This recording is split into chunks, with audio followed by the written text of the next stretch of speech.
আসসালামু আলাইকুম। চলুন ভিউয়ার্স, আজকে আপনাদের আমার লিচু বাগান দেখাবো। এই যে গাছটা দেখতে পাচ্ছেন, আজ থেকে 5 দিন আগের ভিডিও। এরপরে বর্তমানে এই গাছটার কি পরিস্থিতি আপনাদের সেটাও দেখাবো ইনশাআল্লাহ। এখন আপনারা যে লিচুটা দেখতে পাচ্ছেন মূলত একটু আগে যে গাছটা দেখলেন সেই গাছেরই লিচু, এবং বর্তমানে আপনারা দেখতে পাচ্ছেন খুব সুন্দর কালার আসছে, এবং এই কালারটাই শেষ না, আজ থেকে আরও হয়তো 4-5 দিন পরে আরও সুন্দর কালার হবে, আরও গোটটা অনেক বড় হবে এবং সুস্বাদু হবে। এইটা মূলত একটা জমিতে শুধু একটা গাছই, এখানে অনেকগুলো গাছ ছিল কিন্তু বর্ষার পানি আসার কারণে এটা মারা গেছে। একটা গাছই শুধু বেঁচে ছিল এবং এটাতে প্রতি বছরই খুব সুন্দর ফল আসে এবং খুবই সুস্বাদু। এই গাছের লিচুটা অনেক বড় হয় এবং সুস্বাদু হয়। মূলত এই গাছটা রেখে দিই বাড়িতে খাওয়ার জন্য এবং আত্মীয় স্বজনকে দেওয়ার জন্য। এবং এরপরে আপনাদের আরও বেশ কিছু গাছ দেখাবো আমার বাগান। এটা অত্যন্ত মিষ্টি, দেখুন কত সুন্দর। কালারটা এখনও আসেনি ঠিক, আর চেয়ে ভালো কালার আসবে এবং অনেক বড় বড় হবে। এখন আপনারা যে লিচুটা দেখতে পাচ্ছেন এটা আমার আরেকটা বাগানের লিচু।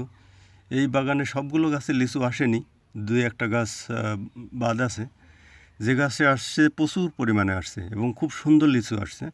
গত বছর এই বাগানে প্রচুর পরিমাণে মুকুল আসছিল, অর্থাৎ লিচু প্রচুর পরিমাণে ধরেছিল, কিন্তু প্রচণ্ড শিলাবৃষ্টির কারণে এত পরিমাণে ক্ষতি হয়েছিল, অর্থাৎ এই বাগান থেকে আমরা একটা খাওয়ার লিচুও পাইনি, বিক্রি তো দূরের কথা। অর্থাৎ গত বছর শিলাবৃষ্টির কারণে আমরা লিচু খাওয়া থেকে বঞ্চিত হয়েছিলাম। এবার প্রচুর পরিমাণে লিচু আসছে, তবে সব গাছে আসেনি। যে গাছে আসছে ভালো আসছে এবং এটা বিক্রি করার চিন্তাভাবনা করছি। এটা গাছেই বিক্রি করব, প্রত্যেক বছর গাছেই বিক্রি করে দিই, এবারও তাই করব, কারণ আমার অত লোকবল নেই। তাছাড়া এটা অনেকটা ঝামেলার কাজ।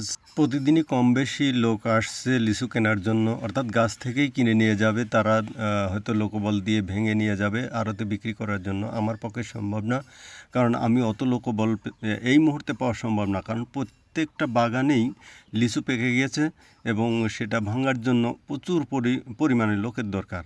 আমি চাইলেও হয়তো বা লোক পাবো না। এই গাছটাতে লিচু খুব একটা বেশি আসেনি, অল্প কিছু কিছু জায়গা আসছে আর বাদবাকি জায়গা ফাঁকা আছে, মোটামুটি আসছে আর কি। এই গাছটাতে লিচুর পরিমাণ খুব কম, সামান্য কিছু লিচু আসছে, আর এটাতেই মূলত ভালো আসছে। পাশে আমার ঘাসের জমি। তো যাই হোক, সবাই ভালো থাকুন, সুস্থ থাকুন, পারলে জামাতের সহিত 5 ওয়াক্ত নামাজ আদায় করুন। আসসালামু আলাইকুম ওয়া রাহমাতুল্লাহি ওয়া বারাকাতুহু।